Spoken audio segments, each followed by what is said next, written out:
You ask Tiger to solve. This deals with linear equations with one unknown. The final result is x equals 147. Let's solve it step by step. Isolate the x.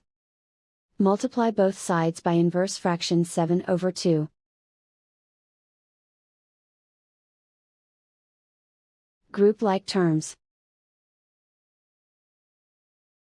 Multiply the coefficients.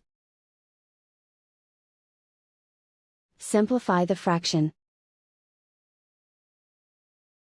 Multiply the fractions. Simplify the arithmetic. And so the final result is x equals 147.